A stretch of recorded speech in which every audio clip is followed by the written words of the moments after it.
What is going on, Senpai Squad? Welcome back to a brand new video, and today I have a theory / discussion video to share with you guys. I understand I've not done these for quite a while, so I do apologise, but without further ado, let's dive into the outer members of the Kara organisation. So straight off the bat, I want to say that I think these Kara outer members are an absolutely just perfect addition to the Boruto story, and they were 100, 200, 1000% necessary for the Boruto story.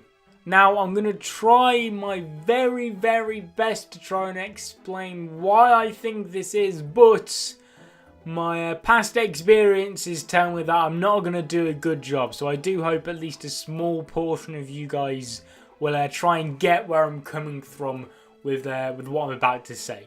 The reason the Kara outer members are so vital for the Boruto story is simply the fact that they act as a stepping stone for Boruto and all of his classmates to overcome. Because picture it this way: prior to the time skip, before we've got teenage Boruto and all of that, they're clearly Otsutsuki's and the Kara organisation are going to be the main villains of the story.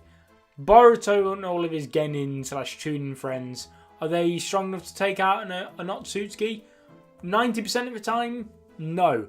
Are they strong enough to take out a Kara member? Again, 90% of the time, and I understand we've not seen all the main inner Kara member abilities, but we can presume that 90% of the time, a genin is going to get whooped by an inner Kara member. But this is where the outers come in. So before the time skip, I think the outers can act as the perfect opponents for all of Boruto and his genin friends, because they are a threat. A genuine threat and a genuine bad guy. They're not just some villain that's pulled out of nowhere and is completely generic. They have a purpose.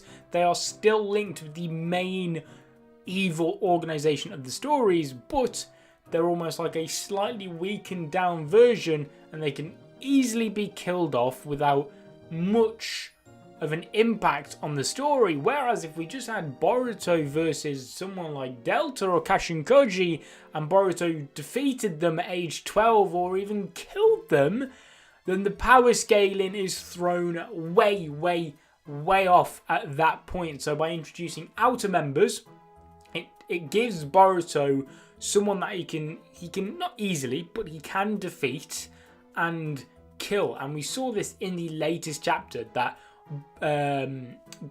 Kawaki had no problem taking down Garo. Now, admittedly, Kawaki may not be the best example, because clearly this guy's some non-human type of deal, you know. He's definitely way above the level of a genin.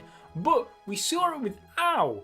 Boruto, Sarado, Mitsuki, they easily held their... Maybe not easily, but they did, at the end of the day, defeat Ao, who was also an outer. So basically, long story short, I feel like the outer members can be a small stepping stone for Boruto and his friends to overcome until the time skip rolls around, where then they can take on the inner members of Kara and whoever else there may be, Otsutsuki level opponents themselves, because we've already had confirmation that this Kara organisation are Otsutsuki level threats. So having a team of genin and chunin at best defeat an Otsutsuki level opponent, I understand it is plausible, but it does throw off the power scaling a bit. So by having outer members and inner members, it gives both the younger ninja an opponent to go up against, as well as the more experienced Jonins and Hokage level ninja to fight against the inner members. Anyway, with all my discussion about why I think the outer members are such a perfect addition to the story, I want to touch on why and what these outer members are, starting off with what they are. The outer members are ninja or former ninja, or just people that work for the Kara organisation, but not on such a enclosed level. They're kind of just the inner members, dirty work doers, they're henchmen, those type of deals. and why I think they agreed to join the Kara. Now, we've only seen 2 of these outer members so far. Both of them had insane body modifications.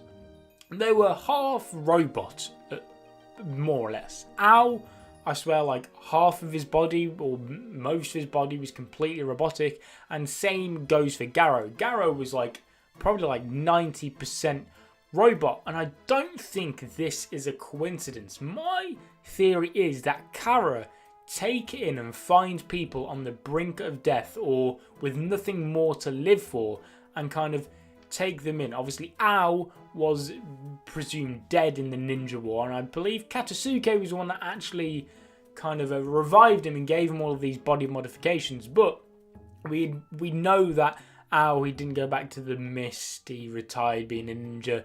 For the vibe I get, he kind of essentially just kind of gave up. He had nothing left to live for. That's probably when I think Kara probably swooped in and thought, join us, we will give you a reason to live essentially and a job to do.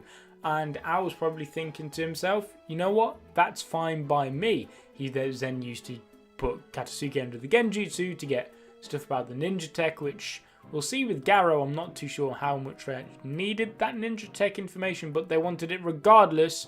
And they probably also equipped Ao with even further body enhancements. Now, same thing goes for Garo. Garo was clearly, or presumably, already a member of Kara when Kawaki broke or removed, destroyed his lower jaw. But there's every possibility that I was thinking that maybe Garo knows Kawaki from before. Not saying they were childhood friends or something like that, but maybe they had a little knock together when before he became a Kara member, and maybe that's what left Garo in this life-threatening condition. And maybe that's when Kara, trying to track Kawaki or whatever, probably found Garo and thought, listen, we can keep you alive and turn you into a killing machine, but in return you need to devote your life to us. Something along those lines. That is what I personally think these outer members of the Kara organization are.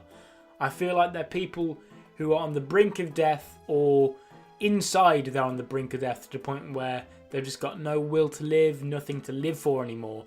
I reckon Kara maybe take these people in, give them body enhancement, robotics and all this crazy stuff, and in return that person, that individual, then has to serve them from there out. Another little thing I want to say is whether or not maybe each inner member will have their own outer. I don't personally think this is going to be a thing. Obviously, we've seen 2 outers so far. Kashin Koji with Ao, he's the one that gave Ao orders, and then Delta brought Garo along. Whether or not they all have individual ones, personally I don't think they do, because they didn't really seem to be that bothered about when they died. I mean, Kashin Koji's the one that killed Ao, and Delta didn't show any remorse at all when Garo died whatsoever. In fact, I don't think, they probably wanted him dead, I'm not too sure, but that's my personal theory about what these outer members could possibly be and why they're in the story and why they're doing what they're doing. Now, thank you guys so much for watching. Leave a like on the video if you did enjoy. Subscribe if you're not already to become a member of the Senpai Squad. And let me know in the comment section down below what you think about the outers and what your opinions are on them. But until next time, I'll see you guys in another video. Peace.